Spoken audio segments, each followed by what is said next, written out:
Welcome back to Local Sparks Live. Live. Yeah. You know what? It's called Local Sparks, but my business is Sparks. What was that? Spark Local. Yeah. It's that little hyphen right in the middle there. But Local Sparks means it's like people who spark the local community. That's what this is all about. This right? Absolutely. And our last guest, what do you George Odom with Metro to Go delivery service was fantastic. I had no idea we had that kind of service here in town, and I'm so glad he stopped by.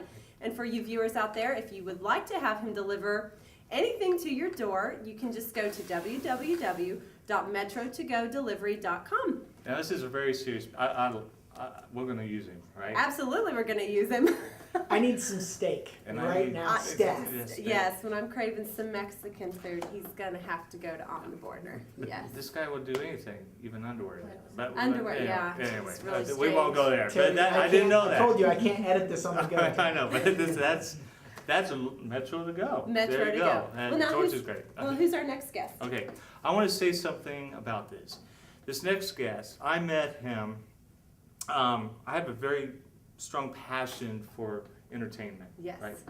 And this is what Spark Local is all about: was businesses and entertainment and their dreams. And this next guest, Buddy Rowe, just blew me out of the water with what he's just starting out. And I know we've got him waiting. And Yes. So no further ado. Buddy Like- Rowe. Come on over, There you go, buddy. buddy. Yeah. Okay, Buddy, Yeah. tell us about what you do. Well, I'm a hip hop artist slash producer here in Wichita, Kansas. I'm originally from New Orleans. I moved up here, I'd say the late '90s. Kind of got started in music by a good friend of mine's. His dad actually introduced us to the music, so we just kind of kicked off from there. But what I do is I'm a hip hop artist. I'm also a producer. We also produce different artists also. So pretty heavy in the music business right now. Here in Wichita. Yeah. I never would have known, because I just came back. I lived in LA for a while, worked for MCA Records out there, and I didn't think there was anything until I Okay. met you. Yeah, there's Yeah. a lot of, what I found out is there is a lot of talent here. Good. Yeah. For us being a small market when it comes to entertainment, there's very a lot of talent here. So, And what was your dream? Why did you start this? to be honest with you, the reason why I did music, like I said, a good friend of mine who passed away, his dad introduced us to music. Before he had passed, I had made a promise to him, and I told him that, we will make it big in the music business. And so that was one of the reasons why we kept pursuing the music. It's natural to us to do music, so it's not nothing that's hard for us to do. And then, of course, we kind of jumped more into the business side of it, so now we're actually trying to create a label where we can introduce other artists, other acts, get them exposed and let them, do what they do with their music. Now, when you say you're starting a label, does that mean you're only going to do a certain genre of music, or are you open to signing a variety of musicians? We're definitely open to doing a variety of music. I mean, it doesn't make any sense to stay in one lane. Right. I mean, at this point right now, we've built a foundation on hip hop music and R&B music, and pretty soon we're going to be venturing into alternative rock, possibly country. What about disco? Oh, Hey. here we go, Xanadu. Disco You're getting is started on dead, Xanadu, Jerry. and we're going to be here all day. No, Get it's you not in. dead. We can get you in with Okay, disco. there you go. Terry used to be the one that went rollerblading. With Yeah. And they big didn't have hair. rollerblades, No. it was roller skates. I Oh, bet yeah, there's- sorry. We'll find a disco ball and There you go. Right, man. It brings back to life. Yeah. So now, coming from New Orleans, you have Wynton Marsalis there, Harry Connick Jr., so music is huge in that town. Was that part of the influence for you too?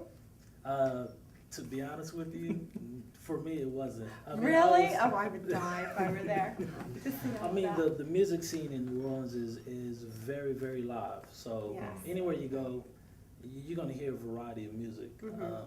Just for me being such a you know, at a young age. Mhm. I was more running around in the streets with my cousins, and you know, they were prepping me to play football. So my focus was on football. I played Little League football down there. I did listen to music, although Yeah. you know, growing up listening to when it was Fresh Prince and DJ Jazzy Jeff. Oh yeah. So I was real big on that rock Some bass old when I school, was there we growing go. up. But music really hit me when I first moved here. I was real rebellious because coming from New Orleans, I didn't want to move here. You know? Yeah, that's So, honest. like I said, I met a good friend of mine. He was more like a brother to me. His name was Larry Thomas. Me and him, we grew together real well. So, like I said, he was kind of like a brother to me. His dad actually introduced us to music through church. He basically came to us one day and said, "Hey, you're gonna play the drums. You're gonna play the trumpet." Oh wow. And I was like, "I don't want to play no trumpet." And he was like, "Well, Sunday you're gonna be playing, and you better play something." Wow. That's how you. So- That's how you practice. That's how you learned the trumpet. Is just Self-taught. really. Yeah. Did he That do is that? Did talent. he just throw instrument? I mean, like, was it every week you had to play something different? One week, let's say my brother, he played the drums and I played the trumpet.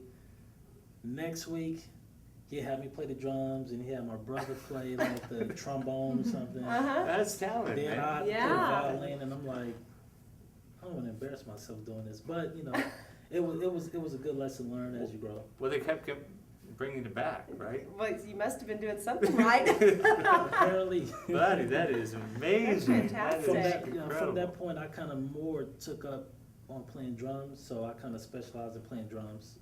Okay. A little bit on the keyboard, Mhm. but yeah, everything was kind of self-taught. So where do you get your inspiration for like any of your songs? And would you mind throwing something down for us? As far as my inspiration goes, beforehand it was, you know, I was kind of inspired by listening to different artists. Nowadays, because all of the music is so saturated, I kind of draw my inspiration just from, you know, everyday living. I mean, I wake up, you know, I look at my kids or something that I go throughout the day. I kind of soak everything in and then just put it down, you know, in poetry form. Nice. Nice. Can you? So we got a few seconds here. Why don't you do some freestyle for us? You guys do freestyle? Come on, throw some freestyle down. If you ever notice, hence the name freestyle, that means it's for free. I just got to ask about one of the things I liked about Fairmount Park. You have a kind of a dream that you Mhm. want to help. Can we pick that up on the next segment? Yes, Okay. yes.